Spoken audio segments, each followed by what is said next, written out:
기도는 경건한 우리 하나님의 백성들에게는 필수적인 신앙 생활, 신앙 행위입니다. 우리가 그리스도인이라 하면서 기도하지 않으면 그 사람은 온전한 신앙인이라 할 수 없습니다. 신앙인이라면, 온전한 그리스도인이라면 반드시 기도 생활을 해야 합니다. 형식적인 기도 생활이 아니라 사람들 눈에 그냥 보이는 그런 형식적인 기도가 아니라 하나님의 눈에 띄는, 하나님 인정하는 그런 기도의 시간을 반드시 가져야 됩니다. 그래서 산상수훈에서도 주님께서는 계속해서 기도에 대해서 말씀을 하고 계시는 거예요. 엄밀하게 기도하라고, 골방의 문을 닫고 하나님 앞에 집중하여 기도하라고, 이방인들처럼 외식하고 중언부언하는 그런 기도하지 말라고 말씀을 하시고, 또 기도의 모범도 이렇게 기도하라 하시면서 알려주셨습니다. 그것이 바로 주님이 가르쳐주신 기도죠. 그리고 오늘 본문에서도 구하고 찾고 두드리라, 이것은 같은 의미를 다른 단어를 써서 표현한 것에 불과합니다.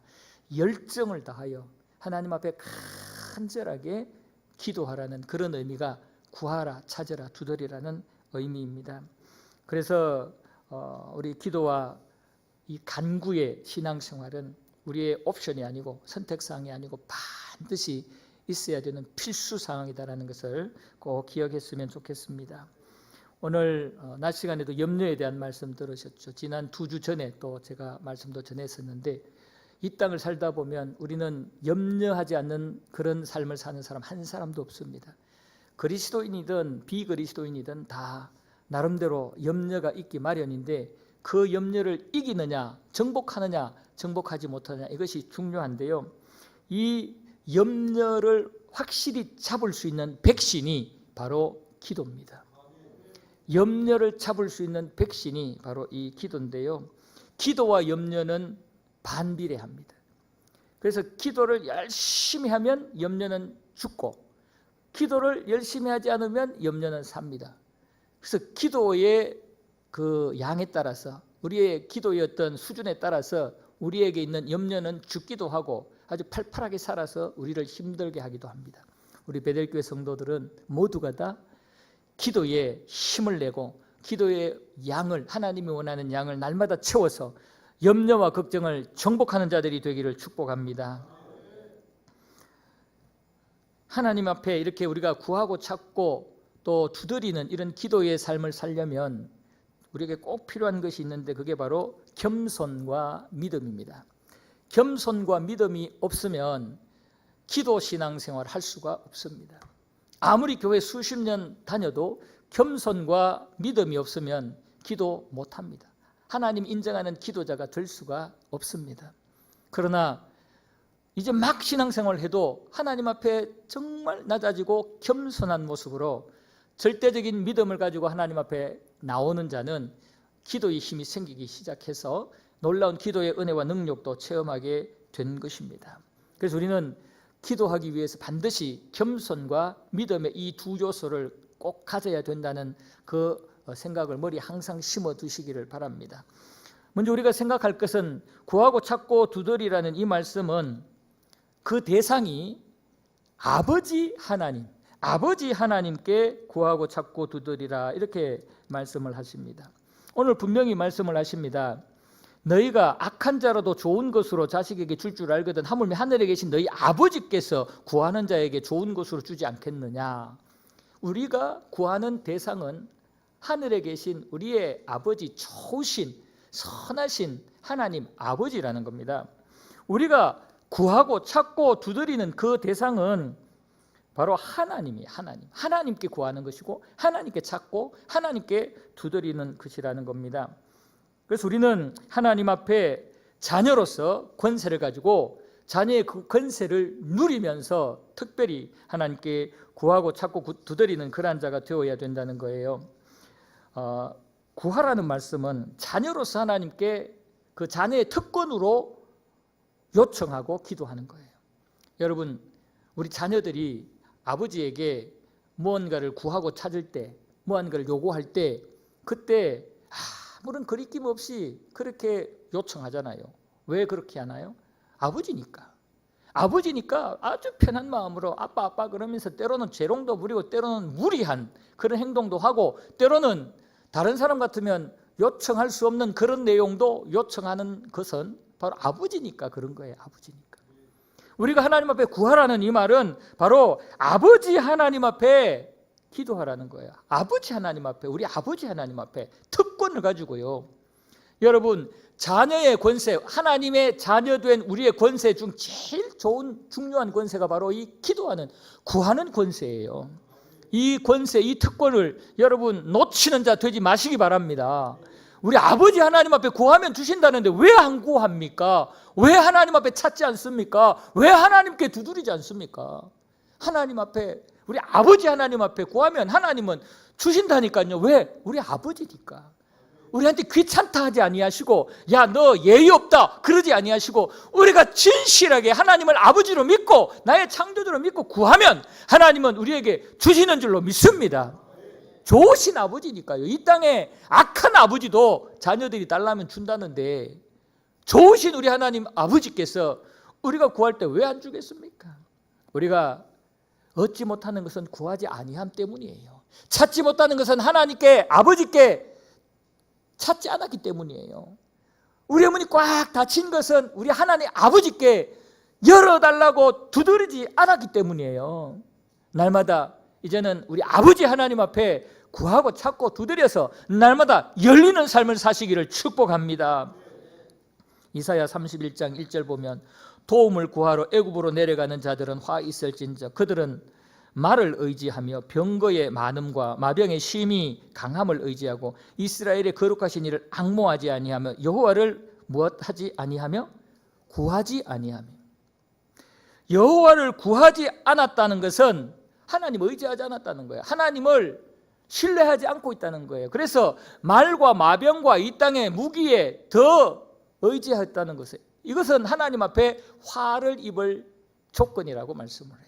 우리가 하나님의 백성이라 그러고 하나님의 자녀라 그러면서 하나님 아버지를 의지하지 않고 아버지께 구하지 아니하고 엉뚱한 것에 구하고 엉뚱한 것에게 의지하고 기대게 되면 우리는 화 있을진저, 하나님 앞에 화를 입을 대상이 되는 거예요. 아버지 하나님을 멸시하는 것이기 때문에 그래요. 전능하신 하나님이 있는데 그 하나님을 멸시하고 이 땅의 것을 의지하고 추구하는 것은 하나님 앞에 얼마나 큰 죄인지 몰라요. 여러분, 조그마한 일이라도, 내가 막 자신 있는 일이라도 하나님 앞에 기도하며 물으시면서 날마다 하나님을 찾는 자고 되고 하나님께 구하는 자가 되기를 축복합니다. 스바냐 1장 6절 보면, 여호와를 배반하고 따르지 아니한 자들과 여호와를 찾지도 아니하며 구하지도 아니한 자들을 어떻게 한다고요? 멸절하리라.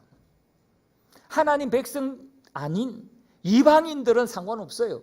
하나님께 구하지 않아도 상관없어요. 그러나 하나님의 백성이라고 하면서 성민 이스라엘이라고 그러고 또 우리 그리스도인이라 하면서 하나님 앞에 찾지도 않고 구하지 않으면 멸절당하리라. 무서운 말입니다. 여러분, 지금까지 하나님을 찾지도 구하지도 않는 그런 신앙의 생활이었다면 멸절 안 당한 거 감사하게 생각하시고 빨리 회개하시고 이제는 날마다 하나님을 찾으시고 하나님을 구하는 자가 되기를 축복합니다. 찾으라는 말씀 마찬가지로 하나님이 원하시고 바라시는 뜻을 찾으라. 어떤 상황이 되었을 때 그 상황 속에서 하나님의 뜻이 무엇일까? 기도하면서 하나님의 뜻을 찾아서 그 하나님의 뜻을 순종하면서 그 상황을 헤쳐나가고 문제들을 이겨나가라는 것입니다. 여러분, 우리 어떤 문제를 딱 봉착했을 때 그냥 그것 해결하는 데 초점을 맞추지 말고 이 문제를 어떻게 하면 하나님의 뜻에 맞게 해결할까? 이 문제를 어떻게 하면 하나님의 뜻에 맞추어서 하나님이 기뻐하시는 모습으로 이겨낼까? 여기에 초점을 맞추고 하나님 앞에 찾아야 되는 거예요. 하나님을 찾아야 되는 거예요. 무조건 그냥 내가 주인 되어서 그냥 내가 하고 싶은 대로 해결되고 내가 하고 싶은 대로 뚫리는 그런 것을 바라지 마시고 이 상황에서 하나님 어떻게 하면 하나님의 뜻에 합당하게 이 문제를 해결할 수 있고 내가 이길 수 있겠습니까? 하나님이 원하는 뜻을 이룰 수 있겠습니까? 그 뜻대로 이 문제를 해결하여 주시옵소서. 우리가 병약하여지고 여러 가지 감당할 수 없는 무거운 짐이 지어졌을 때도 마찬가지예요. 그 무거운 짐을 해소하고 병이 치유되기 위해서 그냥 치유되는 게 아니라 이 치유됨으로 말미암아, 이 무거운 짐이 해소됨으로 말미암아 하나님의 뜻이 이루어지고 하나님이 기뻐하는 그 방법으로 치료되고 그 방법으로 문제가 해결되게 기도하라는 것입니다. 여러분, 하나님의 뜻을 날마다 찾는 기도를 하시기를 바랍니다. 역대하 15장 12절 이하에 보면은 또 마음을 다하고 목숨을 다하여 조상들의 하나님 여호와를 찾기로 언약하고 이스라엘 하나님 여호와를 찾지 아니하는 자는 대소 남녀를 막론하고 죽이는 것이 마땅하다 하고 무리가 큰 소리로 외치며 피리와 나팔을 불어 여호와께 맹세하매 온 유다가 이 맹세를 기뻐한지라 무리가 마음을 다하며 맹세하고 뜻을 다하여 여호와를 찾았으므로 여호와께서도 그들을 만나 주시고 그들의 사방에 평안을 주셨더라. 아멘. 하나님을 찾기로 언약하고 맹세한 이스라엘 백성들이 찾지 아니하니까 하나님이 그들은 죽여 마땅하다라고 경고를 해요. 그러니까 그 경고를 듣고 이들이 막 정신을 바짝 차리고 큰 소리로 하나님 앞에 회개하면서 우리 절대로 하나님을 찾지 않고 하나님을 부인하는 그러한 죄 짓지 않겠습니다. 하나님 열심히 찾겠습니다. 이제는 여호와를 열심히 더 적극적으로 찾겠습니다 했더니 하나님이 그것을 기뻐하셔서 그들에게 그 벌 내리시려고 했던 그 뜻을 돌이키시고 그들에게 사방에 평안을 주셨다 그랬어요. 여러분, 우리가 하나님을 찾지 않고 하나님을 구하지 않고 하나님을 알지 않고 내 마음대로 사는 것이 얼마나 어리석은 것이고 무서운 죄인지를 깨달으셔야 돼요. 날마다 우리는 하나님을 찾고 하나님을 구하고 하나님을 부르짖는 하나님 중심의 삶을 살아야 합니다. 두드리라는 말씀 마찬가지로 하나님 아버지의 마음의 문을 두드리라는 거예요. 아버지 하나님의 마음의 문을 두드려서 내 문제 해결해 달라고, 내 이 어려운 상황을 이기게 해달라고, 하나님의 뜻대로 이 모든 형편과 상황들을 잘 다스리게 해달라고 하나님의 마음의 문을 두드리는 거예요. 그러니까 찾고 두드리고 또 구하는 이 모든 것의 주체는 내가 찾고 구하고 두드리는 것 같지만 결국은 하나님의 손에 있어요. 내가 찾고 두드리고 구함으로 하나님이 우리를 만나주시고 하나님이 우리에게 찾게 하시고 하나님이 우리에게 문을 열어주실 때 비로소 하나님이 은혜를 우리에게 부어주셔서 문제가 해결되는 거예요. 절대로 우리는 어떤 순간에도 내가 주인 되거나 내가 주체가 되면 안 되는 겁니다. 구하라 찾아라 두드리라 한다고 해서 내가 막 주인 돼가지고 내 하고 싶은 대로 구하고 찾고 두드리는 게 아니에요. 아버지 하나님 앞에 아버지의 기쁘신 뜻을 이루기 위해서 나의 이 모든 형편과 상황을 아뢰고 문제가 해결되도록 기도하는 것입니다. 항상 먹든지 마시든지 무엇을 하든지 하나님의 영광을 위하여 구하고 기도하는 살아가는 저와 여러분들이 되기를 축복합니다.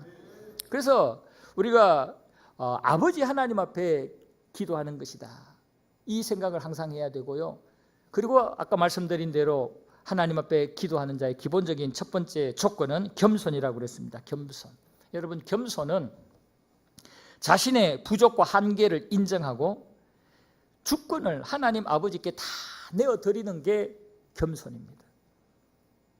내가 어떤 존재이냐? 나는 죄인 중에 괴수고 벌레 같은 그런 존재고 타담한 부적갱이 같은 그런 쓸데없는 아무 필요 없는 그런 존재다. 하나님 보실 때는, 전능하신 하나님 앞에서는 우리는 그런 자라는 것을 인식하고 그 하나님 앞에 모든 주권을 내어드리면서 하나님 원하시는 대로 내가 살겠습니다. 하나님 원하시는 대로 순종하겠습니다. 아무리 내가 막 육체적으로 하고 싶은 욕구가 일어나도 하나님이 말씀으로 하지 마 그러면 하지 않겠습니다.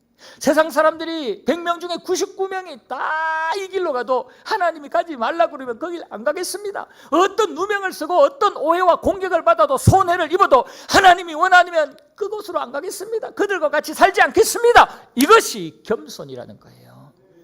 여러분, 지금 우리는 사실 목사인 저도 겸손하지 못할 때가 너무 많거든요. 내가 주인 돼가지고 내가 마음대로 내가 하고 싶은 대로 하려고 할 때가 많아요.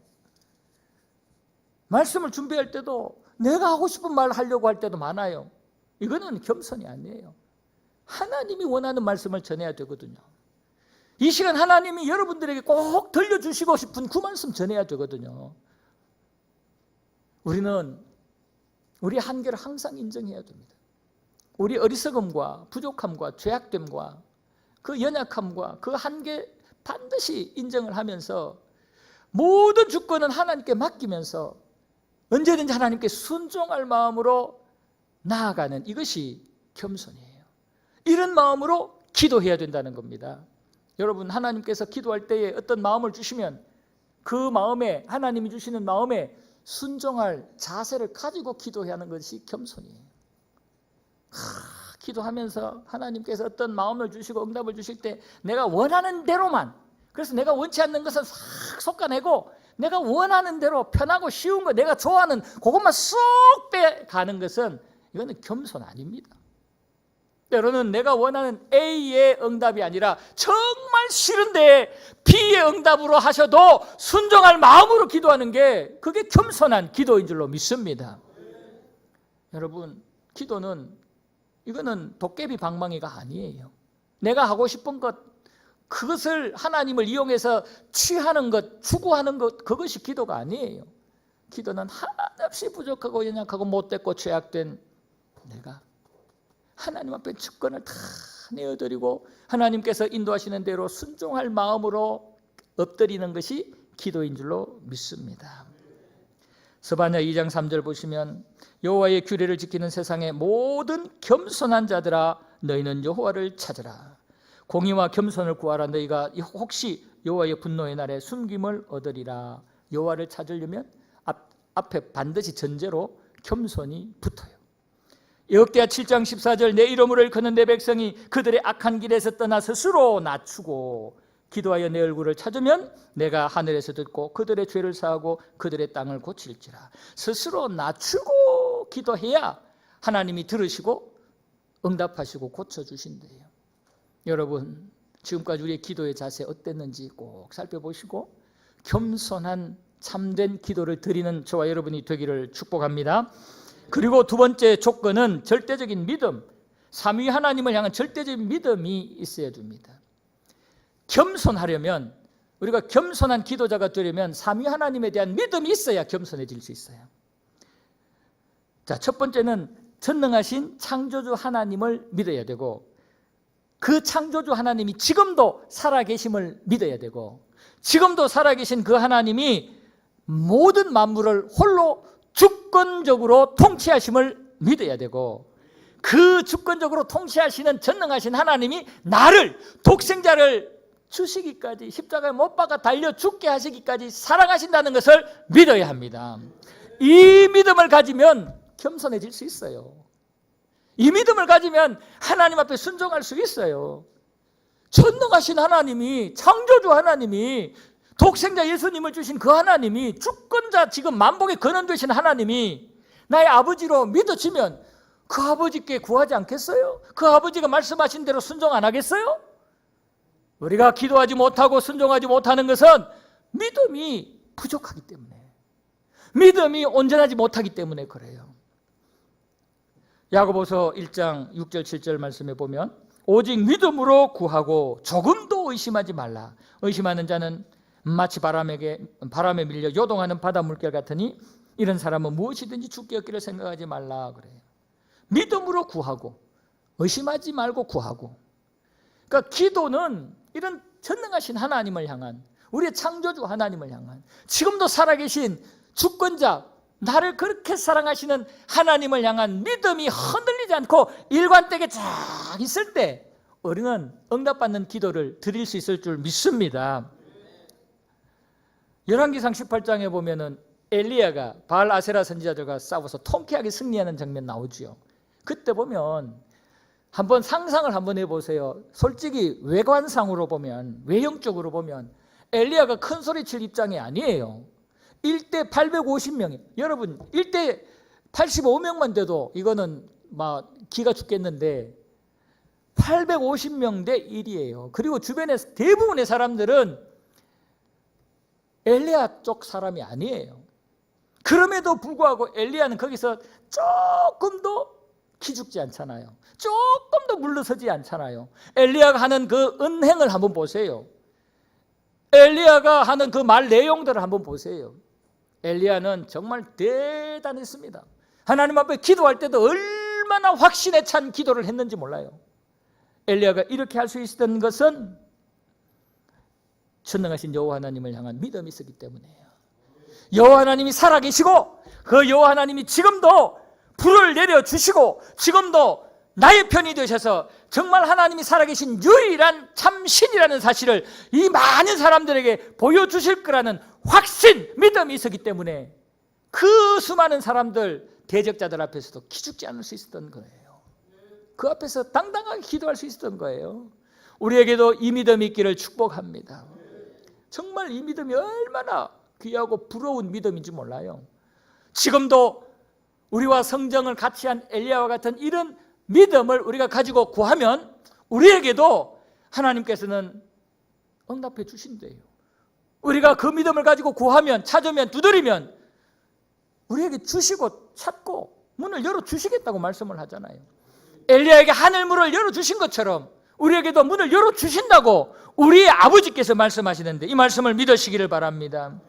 엘리야가 여호와여 내게 응답하소서, 내게 응답하소서. 이 아주 짧은 문장 속에, 이 말 속에 엘리야의 간절한 믿음이 하늘에 계신 아버지의 그 마음을 막 움직일 수 있는 그 믿음이 여기에 담겨 있는 거예요. 우리에게도 이 믿음만 담기면 하늘 보좌 움직일 수가 있습니다. 여러 가지 막혀있는 모든 것 뚫리고 열리고 모든 악한 것들이 한 길로 왔다가 일곱 길로 도망가는 역사가 일어날 줄로 믿습니다. 우리는 아버지 하나님, 좋으신 아버지 하나님께 기도하는 것 꼭 기억하시고 정말 하나님의 응답받는 기도가 되려면 겸손한 기도 또 믿음의 기도를 드려야 된다는 것을 꼭 기억하시기를 바랍니다. 그리고 이렇게 겸손과 믿음을 가지고 기도할 때 꼭 가져야 될 것은 열정과 인내, 열정과 인내 이것이 꼭 나타나야 됩니다. 왜냐하면 환경이 그렇게 호락호락하지 않기 때문에 그래요. 기도하기에 좋은 환경도 아니고 우리가 기도한다고 바로바로 적각적각 한번 기도하면 바로 하나님이 응답 팍팍팍 해주시는 그런 하나님도 아니시기 때문에요. 때로는 기도 아무리 해도 하나님이 뭐 주무시는 것처럼 내 기도 안 듣고 있는 것처럼 안 계신 것처럼 그냥 묵묵부답으로 있을 때 있어요. 그렇기 때문에 이 겸손과 또 간절한 믿음으로 기도할 때 우리에게 나타나야 될 것은 열정과 인내가 필요한 겁니다. 그래서 여기서 구하고 찾고 두드리라 이 말에는 바로 열정과 인내를 가지고 하라는 그 말씀이에요. 처음에는 입으로 구하다가 몸으로 막 찾다가 안 되면 문을 두드리고 그래서 문이 열릴 때까지 기다리는 거예요. 점점점 적극적으로 점점 더 열정이 생기는 거고요. 점점 더 하나님을 의지하는 그런 간절한 인내심이 거기에 들어가 있는 겁니다.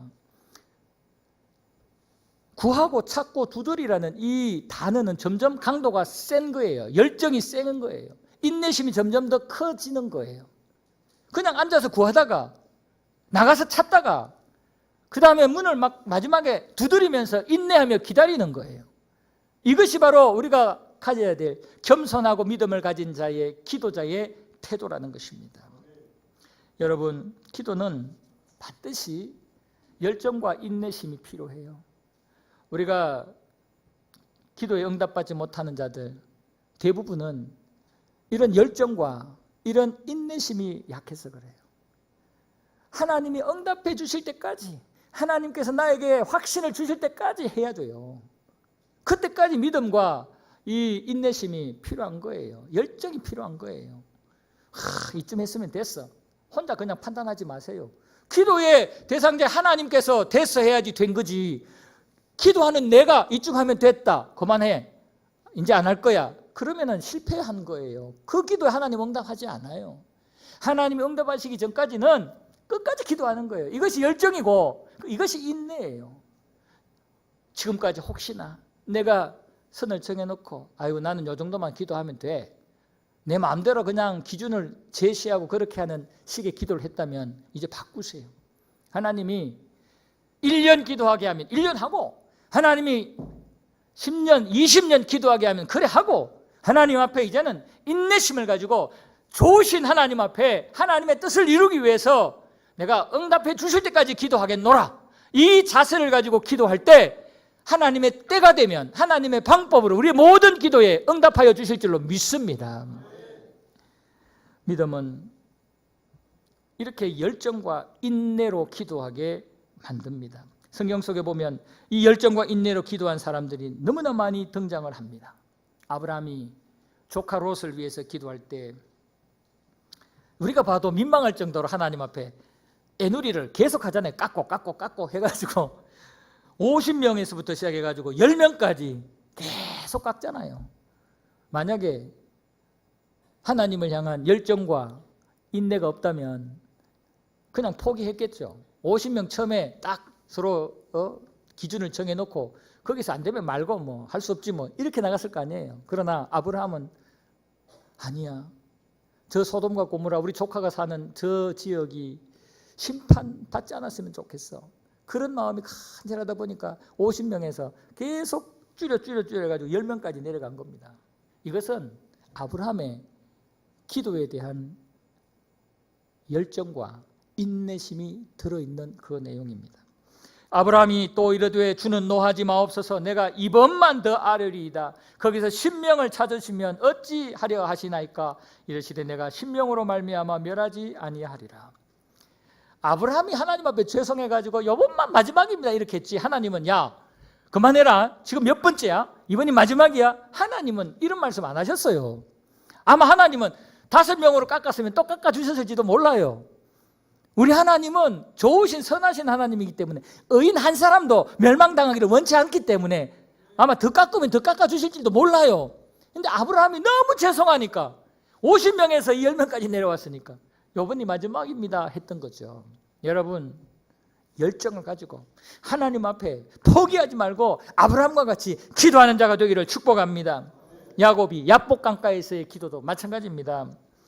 얼마나 겁이 나겠어요. 형 에서한테 지은 죄가 얼마나 큰데 얼마나 겁이 났던지 막 앞에 가족들 다 보내고 동물들 짐승들 뭐 재산 다 보내고 막 또 형님한테 드릴 그 예물들도 다 보내고 혼자 남아서 혼자 이 야복 강가에서 하나님 앞에 기도하는데 얼마나 간절하게 열정적으로 인내심을 가지고 기도했는지요. 하나님의 사자가 이 가야 되는데 안 놔주는 거예요. 그래가지고 허벅지 관절을 쳤어요.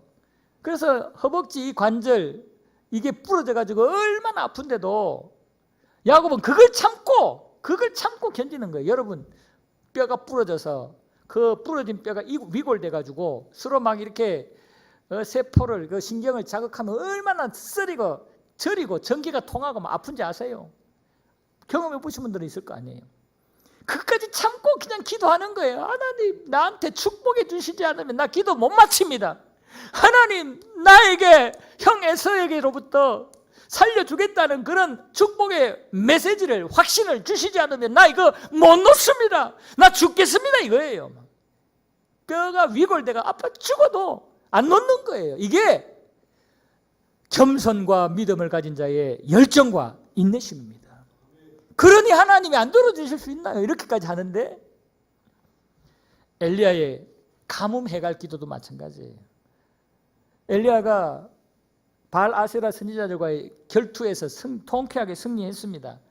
그리고 난 뒤에 이제 선포했던 가뭄을 해결하기 위해서 하나님 앞에 기도하는 내용이 열왕기상 18장에 나오잖아요. 그때 보면 땅에 울어 엎드려 그의 얼굴을 무릎 사이에 넣었다 그랬습니다. 한번 해보세요. 저 한번 시도해봤는데 안 들어가더라고요. 절대로 안 들어가요. 머리가 무릎 사이에 들어가는 사람은 정말 요가하는 사람이나 아주 막 몸이 유연한 사람이 들어갈까? 보통 사람은 안 들어가거든요. 근데 엘리야가 어떻게 넣었는지 모르겠어요. 하여튼 무릎 속에 머리를 넣고 이거는 간절하게 기도했다는 겁니다. 하나님 앞에 간절하게 열정적으로 기도했다는 겁니다. 그리고는 저 바다에 구름이 올라오는가 사환에게 확인을 시키는데 7번까지 확인을 시킵니다. 7번까지. 이것은 인내심을 가지고 포기하지 않냐고 계속 기도했다는 것입니다. 다윗이 하나님 앞에 회개의 기도를 할 때도 마찬가지였습니다. 쫓겨다니면서 기도할 때에 또 바세바와 사이에 태어난 아이가 죽는다라는 그런 심판의 선언을 받았을 때에 이 다윗은 얼마나 통곡하면서 회개하면서 그렇게 기도했는지 모릅니다. 사무엘하 12장 16절 17절 보면 다윗이 그 아이를 위하여 하나님께 간구하되 다윗이 금식하고 안에 들어가서 밤새도록 땅에 엎드렸으니 그 집에 늙은 자들이 그 곁에 서서 다윗을 땅에서 일으키려 하되 왕이 듣지 아니하고 그들과 더불어 먹지도 아니하더라. 지금 바세바와 사이에서 난 아이가 죽는다는 그 심판의 메시지를 듣고 살려달라고 하는 기도거든요. 이 아이를 살려달라고 기도할 때에 금식을 하면서 땅에 엎드려서 주변에서 일으키고 먹이려고 해도 막 절대로 안 들어요. 왜냐하면 그만큼 하나님 앞에 열정적으로 간절하게 기도하고 있고 인내심으로 하나님의 은혜를 구하고 있기 때문에 그래요. 히스기야가 병 낫기를 위해서 기도하는 것도 마찬가지입니다. 히스기야가 낯을 벽으로 향하고 여호와께 기도하여 이르되 여호와여 구하오니 내가 진실과 전심으로 주 앞에 행하며 주께서 보시기에 선하게 행한 것을 기억하옵소서 하고 히스기야가 심히 통곡하더라. 벽을 향하여 기도하고 심히 통곡하며 기도하고 왕이 이렇게 하는 것은 쉽지 않거든요. 당시에 왕의 그 권위는 하늘을 찌릅니다. 완전 신과 같은 그런 권위인데 그 왕이 통곡하면서 기도하고 또 벽을 향하여서 모든 것들 다 외면하고 하나님만을 집중해서 뵙는 그런 기도를 한다? 쉽지 않은 거예요. 그만큼 열정적으로 간절하게 인내하면서 기도하는 그 모습입니다. 여러분, 이것뿐만이 아닙니다. 우리 한국교회가 초창기 한참 부흥할 때 우리 한국교회의 모습들을 한번 보십시오. 여러분들 중에 그때 같이 그 부흥의 현장에 있었던 분도 있을 거예요. 저도 목회자들이기 때문에 저는 너무 잘 알아요. 실제로 그 모든 걸 목도했기 때문에요. 부흥이 하면 어땠습니까? 이웃 마을에서 산 몇 개 넘고 경운기 타고 막 오고 낮에 열심으로 밭일을 하고 땀 뻘뻘 흘려가면서 그 피곤한데도 부흥회 하는 그 현장으로 모여들잖아요. 교회가 많지 않고 부흥회도 자주 안 했기 때문에 한번 하면 전봇대나 이 벽면에다가 이 심령 대부흥회 포스터 붙이고 그러면은 애도 어른도 막 학교 갔다 오면 일 마치면 다 모여서 구름대같이 몰려서 밤새 찬송하고 기도하고 철야하고 그래 하지 않았습니까? 기도원마다 사람들로 꽉꽉 차서 그 무더위에 선풍기 틀어놓고 거기서 기도한다고 땀 뻘뻘 흘리면서 기도하고 찬송하고 했잖아요. 우리 한국교회가 새벽마다 새벽기도 다니는 사람들로 새벽이 그렇게 깜깜한데도 불구하고 사람들이 많이 다녔다고요. 철야 기도하고 그렇게 하나님 앞에 열정적으로 기도하고 인내심을 가지고 한국교회가 기도했던 때가 있었어요. 그때 얼마나 기적이 일어났나요? 그때 얼마나 은혜가 풍성했나요? 지금요, 아무리 뜨겁게 기도하고 뭐 한다 해도 그때에 비하면요 너무나 초라합니다. 그러니까 지금 한국교회가 싸늘히 식어가고 있는 것입니다. 정말 한국교회의 그 열정적인 신앙 행위들, 기도와 그 몸부림치는 모습들은 세계 교회가 혀를 찼습니다. 낙동강 전투, 6.25 때 낙동강 전투 벌어질 때 마지막 낙동강 이 교두보가 무너지기 직전에 초량교회에서 목사 장로들 기도하면서 하나님 앞에 얼마나 간절히 부르짖었습니까? 그럴 때 놀라운 상상도 못했던 인천 상륙작전도 일어나고 놀라운 변화가 생기지 않습니까? 여러분, 성경의 역사를 보아도 그렇고 우리 한국교회 역사를 봐도 그렇고 하나님 앞에 믿음으로 정말 열정적으로 간절히 찾고 구하고 두드릴 때 하나님은 반드시 열어주셨습니다. 우리가 포기하지 아니하고 기도하니까 하나님은 반드시 하나님의 때가 되니까 열어주셨고 우리에게 필요한 것을 만나게 해 주셨습니다. 지금도 그 하나님은 동일하게 우리의 기도에 귀를 기울이고 계신 줄로 믿습니다. 열정과 인내를 가지고 기도하면 우리 아버지 하나님께서는 가장 선한 것으로 응답하십니다. 아버지 하나님은 반드시 응답하십니다. 아버지이기 때문에 응답하십니다. 자녀가 그렇게 졸라대고 자녀가 그렇게 소원하고 원하는데 그거 안 들어주면 아버지도 아니죠. 이 땅의 육신의 아버지도 그런데 하물며 좋으신 선하신 완전하신 하나님 아버지께서 우리가 하나님 영광을 위해서 하나님의 뜻을 이루기 위해서 구하는데 안 주신다고요? 아닙니다. 반드시 주십니다. 하나님 영광을 위해서 하나님이 기뻐하시는 뜻을 이루기 위해서 구하고 찾고 두드리면 좋으신 하나님은 반드시 응답하실 줄로 믿습니다. 왜냐하면 우리의 아버지 하나님이니까요. 아버지께 날마다 구하는 자가 되기를 축복합니다. 예수를 믿는다고 하면서 하나님을 아버지라 잘 부르지도 않고 아버지 하나님께 잘 구하지도 않고 엉뚱한 것을 찾아가는 사람, 엉뚱한 것을 의지하는 사람이 있다면 불효자예요. 불효자, 영적 불효자예요. 하나님을 찾지도 않고 하나님께 구하지도 않고 하나님을 알려고 하지도 않으면 하나님은 더 이상 그 사람과 아버지와 아들의 관계, 자녀의 관계를 맺지 않아요. 그래서 멸하신다고 하셨잖아요.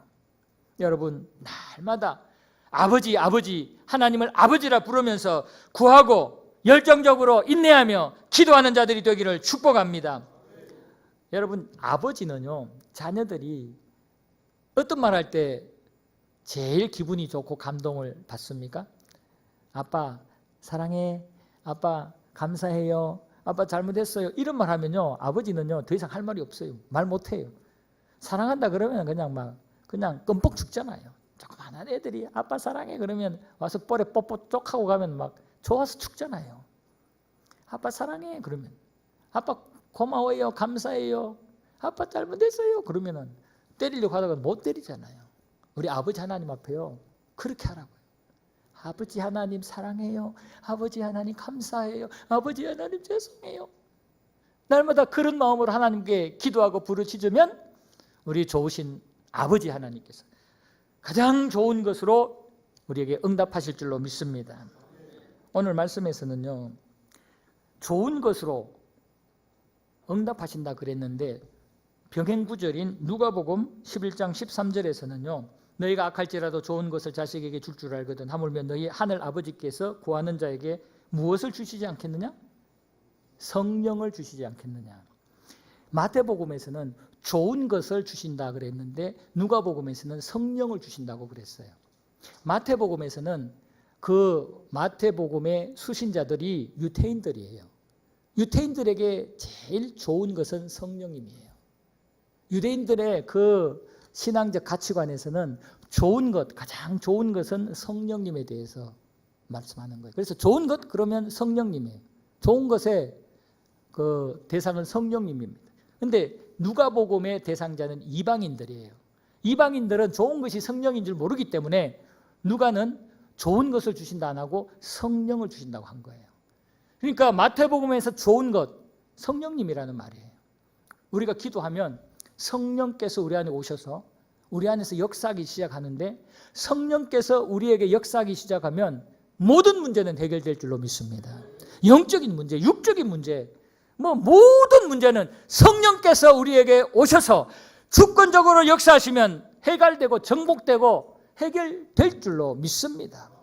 그래서 이렇게 하나님 앞에 열정적으로 인내하며 기도하면 좋으신 아버지 하나님께서 선한 것, 성령님으로 좋은 것으로 응답하시고 채워주신다는 말씀입니다. 그래서 성령이 우리한테 좋은 것으로 채워주시고 성령님이 직접 역사하기 시작하면 우리에게 어떤 결과가 나타나냐면 바로 평강이 나타납니다. 평강. 빌립보서 4장 6절 7절 아무것도 염려하지 말고 모든 일에 기도와 간구로 너희 구할 것을 감사함으로 하나님께 아뢰라. 그리하면 모든 지각에 뛰어나신 하나님의 평강이 너희 마음과 생각을 지키시리라. 성령께서 역사하고 활동하기 시작하면 우리 생각과 마음이 성령님의 지배를 받아서 평안해집니다. 염려와 불안도 사라지고 여러 가지 세상의 모든 회방과 공격도 이길 수 있는 담력도 생깁니다. 성령의 다스림을 받는 저와 여러분들이 되기를 축복합니다. 성령이 이렇게 우리 안에 들어오셔서 다스리면 우리가 열정과 인내로 기도하여서 우리에게 성령이 임하셔서 역사하기 시작하면 문제가 해결되면서 무엇보다 나 자신이 변합니다. 12절 말씀 보면 그러므로 무엇이든지 남에게 대접을 받고자 하는 대로 너희도 남을 대접하라. 이것이 율법이요 선지자니라 그랬습니다. 이것을 황금률이라고 얘기하기도 합니다. 황금률. 이 땅에 그 율리, 규례 중에서 제일 값지고 아주 귀한 말씀이 바로 이 말씀이라는 거예요. 그래서 황금률이라 그래요. 남에게 대접을 받고자 하는 대로 너희도 남을 대접하라. 이렇게 살면 문제들이 상당수 해소되고 또 예방이 됩니다. 문제는 왜 일어나냐면은 내가 기준이 돼가지고 먼저 나에게 채워주면 내가 너에게도 이렇게 해줄게. 이런 식으로 사고방식을 갖다 보니까 문제가 생기거든요. 그런데 내가 대접을 받고자 하는 대로 내가 먼저 대접을 해버리면 상대방이 기분이 좋고 상대방이 거기에 감동을 받기 때문에 상대방으로부터 오는 것도 그런 좋은 것이 우리에게 반응으로 온단 말이에요. 그러다 보면 평화가 생기는 거거든요. 교회 공동체에서 중요한 하나의 원칙이 뭐냐? 남에게 받으려고 하지 말고 내가 먼저 받고 싶은 대로 주는 거예요. 사랑도 주는 거예요. 선도 베푸는 거예요. 양보도 먼저 하는 거예요. 모든 것을 내가 하고 싶은 걸 먼저 해버리는 거예요. 상대방한테 선물로 줘버리는 거예요. 그러면 상대방이 나에게 그 똑같은 것으로 반응을 하고 응답해 주신다는 겁니다. 우리가 하나님 앞에 열정적으로 인내하며 기도함으로 성령이 우리에게 다스리기 시작하면 문제들이 해결되고 우리의 삶이 바뀌는데 어떻게 바뀌느냐? 바로 황금률. 내가 먼저 대접을 받고자 하는 게 아니라 남을 먼저 대접하고자 하는 그 삶으로 바뀐다는 말입니다. 이것이 천국의 중요한 삶의 원칙이에요. 교회 공동체 안에 나타날 삶의 원칙입니다. 우리 베델교회 성도 여러분, 기도에는 반드시 하나님의 능력이 나타납니다. 하나님의 능력이 나타나는 기도를 하려면 우리가 하나님 앞에 겸손과 또 믿음의 기도를 해야 합니다. 겸손과 믿음의 기도를 하려면 열정과 인내를 가지고 기도하고 부르짖어야 됩니다. 우리 아버지 하나님께 그렇게 부르짖으면 좋으신 아버지 하나님은 반드시 우리에게 선한 것으로 성령으로 응답하시고 역사하셔서 우리가 변하고 우리 모든 상황들을 정복하고 이길 수 있게 만드셔서 하나님 영광을 드러내게 만듭니다. 이 은혜가 우리 베델교회 모든 성도들에게 우리 베델교회 공동체 가운데 나타나시기를 주님의 이름으로 축복합니다. 아멘.